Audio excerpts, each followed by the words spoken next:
gurgle in the social swim. The do's and don'ts and la-di-da to me were just a load of blah. I used my silver spoon at birth for throwing meatballs at my nurse. I always chose to thumb my nose at smarty clothes and party pose. I ditched the rich and sable set to join the kitchen table set. I used a rug fork at the stork in New York. My manners ain't fit for a goop. I'm just a square in the social circle. Who put that fly in my soup? None of me fits with the wits at the Ritz. I'd rather relax on a stool. I'm just a square in the social circle. Anyone wanna shoot pool? When a cookie with cabbage gets too savage, I wrestle it 3 out of 4.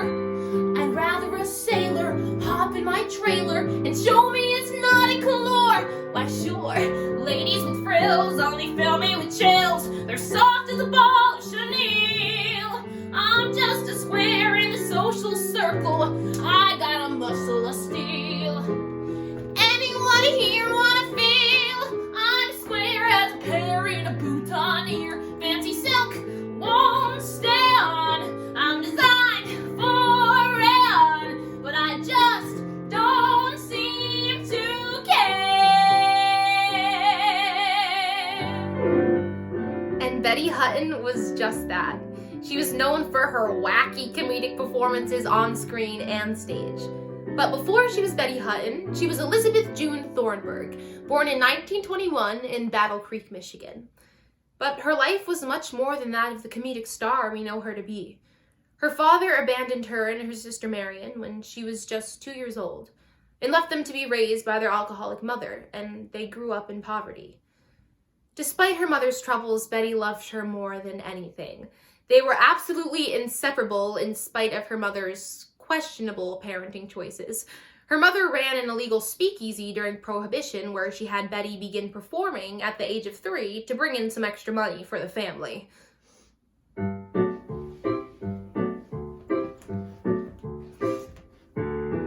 I love you, a bushel and a peck, a bushel and a peck, and a hug around the neck, a hug around the neck, and a barrel and a heap, a barrel and a heap, and I'm talking in my sleep about you, about you, 'cause I love you, a bushel and a peck, you bet your pretty neck I do.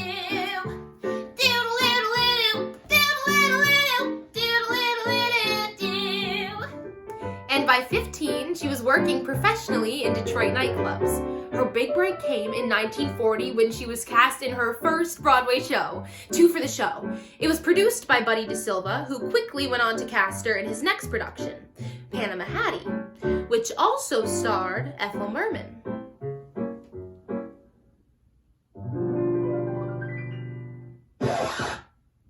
Unfortunately, I don't have anything to sing for you here because on opening night, Ethel Merman requested that all of Betty's songs be cut from the show.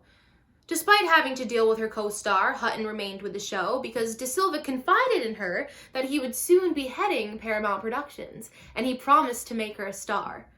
I know very well what it's like to have to bide your time with a rival co-star. Granted, my experience was in high school drama club, where the stakes are much higher. I was beat out for the roles of Elle Woods in Legally Blonde and Fiona in Shrek, and was left with Enid Hoops and Little Pig No. 3. But I persisted, as did Hutton, and she soon went on to star in many films. Her first big hit was The Miracle of Morgan's Creek. She actually didn't get to sing in this film, but she did get to perform this little number.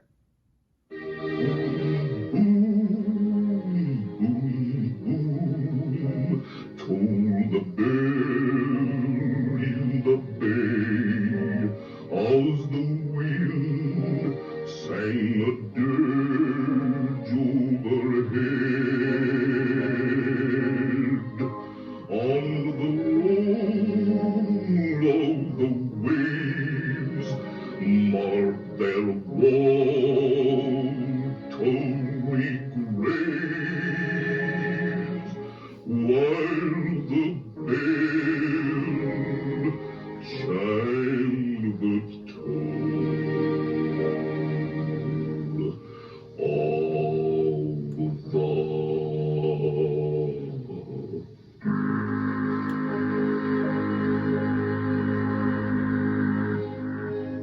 And she actually lip-synced to that exact recording in a hilarious scene of the film. Her next big hit was Annie, Get Your Gun.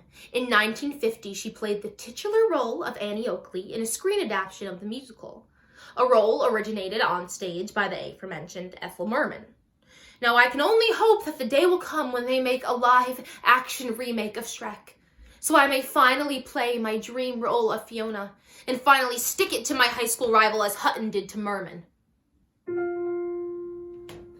Anything you can do, I can do better. I can do anything better than you. No, you can't. Yes, I can. No, you can't. Yes, I can. No, you can't. Yes, I can. Yes, I can. Anything you can be, I can be greater. Sooner or later, I'm greater than you. No, you're not. Yes, I am. No, you're not. Yes, I am. No, you're not. Yes, I am. Yes, I am. I can get a partridge with a single cartridge. I can get a sparrow with a bow and arrow. I can live on bread and cheese. And only that, yeah, so can a rat. Any note you can sing, I can sing higher. I can sing any note higher than you. No, you can't. Yes, I can. No, you can't. Yes, I can. No, you can't. Yes, I can. No, you can't. Yes, I can. Any note you can hold, I can hold longer. I can hold any note longer than you. No, you can't. Yes, I can. No, you can't. Yes, I can. No, you can't. Yes, I can. Yes, I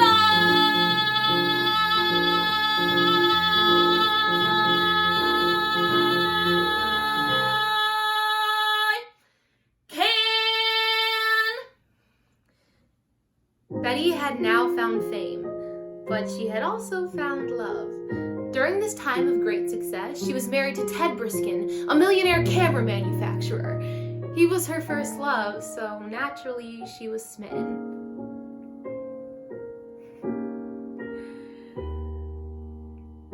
Don't ask me just how it happened. I wish I knew. I can't believe that it happened, and still it's true. I got lost in his arms, and I had to stay. It was dark in his arms, and I lost my way. From the door came a voice, and it seemed to say, there you go, there you go. How I felt as I fell, I just can't recall, but his arms held me fast, and it broke the fall, and I said to my heart, as it foolishly kept jumping all around, I got lost, but look what I found. But unfortunately, their love didn't last. They were divorced soon after the premiere of Annie, Get Your Gun, after being told that he never really loved her. But she found love again in Charles O'Curran, a big shot choreographer at the time. I got lost in his arms, and I had to stay. It was dark in his arms, and I lost my way. From the door came a voice, and it seemed to say, there you go, there you go. But his ambition got the best of him, and he wanted to direct Betty's next film. And she fought for him to the point of leaving Paramount, and she was only ever in one more successful film after that. As her film career diminished, so did their relationship, and they divorced soon after. But don't worry, she fell in love not one, but 2 more times. First with Alan W. Livingston, whom she married just weeks after her divorce from O'Curran. I got lost in his arms, and lastly with jazz trumpeter Pete Candoli. This was her longest and happiest relationship, perhaps because the pressures of stardom were no longer so present. His eyes, his nose, his fingers, his toes, his smile when he says please, and when he sneezes, his sneeze, his arms, chest, coat, vest, his everything is sweeter than sweet. I try, but honestly, Pete, I can't stop talking about him and talking about him and talking about him. I can't stop talking about him, the man that I adore. I can't stop talking about him and talking about him and talking about him. I can't stop talking about him and though I seem a bore, I simply can't stop telling about him and yelling about him and telling about him. I can't stop hollering over the moment that we met. He had a pinstripe, what do you call it, a beautiful smile, a barrel of money. I can't stop talking about him yet. He kissed me and a bell went bong. A whistle went woo, a trap door opened and I flipped right through. Now I can't stop talking about him and talking about him and talking about him. And if he was yours, well, neither would you. I can't stop talking about him and talking about him and talking about him.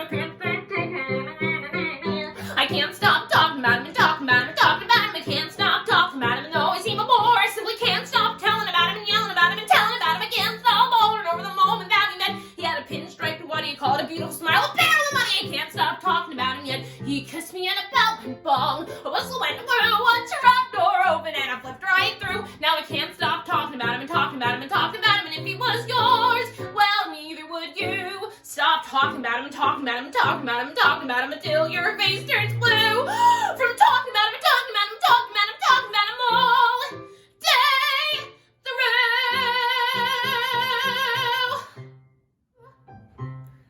Betty had finally found real love, but her world came crashing down in 1967 when her beloved mother passed away. She became severely depressed and turned to pills to cope. Candoli couldn't handle her in these dark times, and she lost her last chance at love when they divorced that same year. I wish I didn't love you so. My love for you should have faded long ago.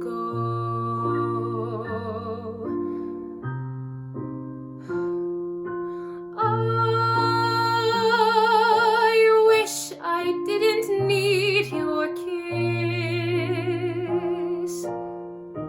Why must your kiss torture me as long as this? I might be smiling by now with some new tender friend, smiling by now with my heart on the mend. But when I try, something in that heart says no. You're still there. I wish I didn't love you so. Despite all the grief and heartbreak faced, she was able to recover and even made a Broadway comeback as Miss Hannigan in the original 1980 production of Annie. What I love most about Betty Hutton is that when she's on stage, it feels like she doesn't have a care in the world. She performs with so much freedom and joy that it's impossible not to smile right along with her. Shh, it's oh so quiet.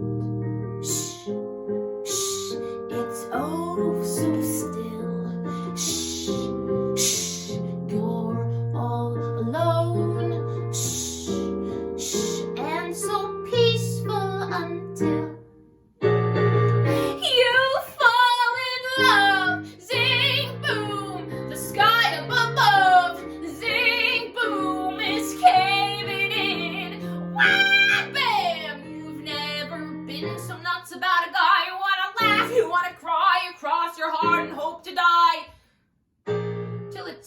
over.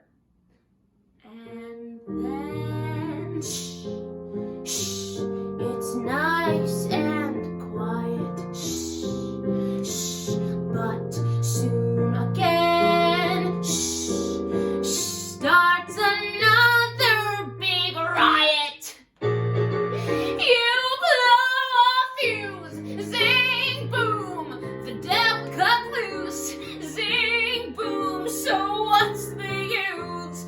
Wow, bam, of falling in love.